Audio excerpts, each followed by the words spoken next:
Lagi bang bili mo ko ng bili mo ko niya ng anak mo?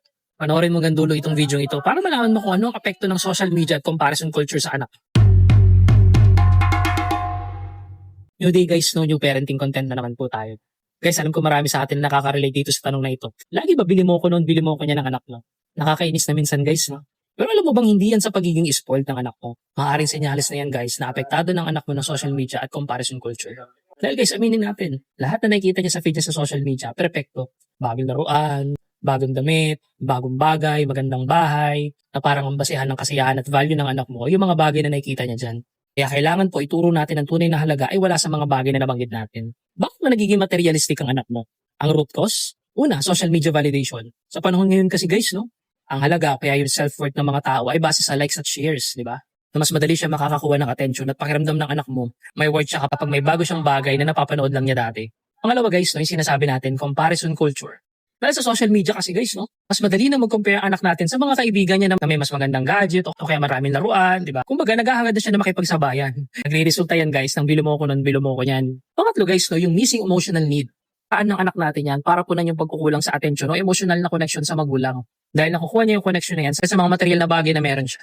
Kaya guys, kailangan po nating palitan ang isip ng anak natin mula sa gusto ko papuntang kailangan ko. Ang gagamitin po natin na acronym for today ay tatawagin nating SIPAG or S-I-P-A-G. First letter natin guys, no, S or sikap. Sikap sa pag-iipon. Turuan nating mag-ipon yung anak natin guys kasi mas magiging mataas at mapapamahal sa anak mo ang bagay na binili niya pagka pinag-ipunan at pinaghirapan niya. Second letter natin guys, no, S or isip. Isip critical sa social media.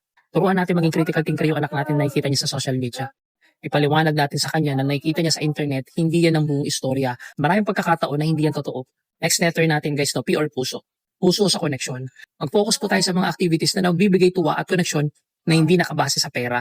Katulad ng quality time kasama yung anak natin. Kasi ang tunay na investment po mami at daddy ay ang memories natin kasama ang anak natin. Next letter natin guys, no, A or alamin. Alamin po natin ang emosyon nila. Kapag nagsabi silang bili mo ko nito, huwag po tayo mag-react agad. Tanungin po muna natin kung bakit niya gusto ang bagay na yon. Pagkakataon niyan para mag-open up siya sa iyo ng emosyon niya. Last letter natin guys, no, G or galing. Galing ng pasasalamat. Mag-practice po tayo na magbibigay ng halaga sa mga bagay na mayroon na tayo at hindi sa mga wala. Kailangan labanan natin ng contentment ang paghahangat ng bagay na wala siya. Na ang bili mo ko noon, bili mo ko niyan ay hindi lang tungkol sa pera. Yan ay tungkol sa paghahanap ng validation at halaga. Ang pagtuturo po ng nasabi natin kaninang sipag lesson ang susi para maging kontento ang anak natin. Turuan po natin ang anak natin kung paano maging masaya sa sarili niya at hindi nakikita sa screen. Gamitin po natin ang sipag lesson para palakihin silang makontento at maka-appreciate sa meron sila. Siyempre guys, dapat maging example tayo magulang na makontento sa meron tayo. Kaya ang sagot sa tanong natin na, lagi ba bili mo ko ng bili mo ko niya ng anak mo? Kapag ang sagot mo ay oo, at pag tinanong mo yung anak mo,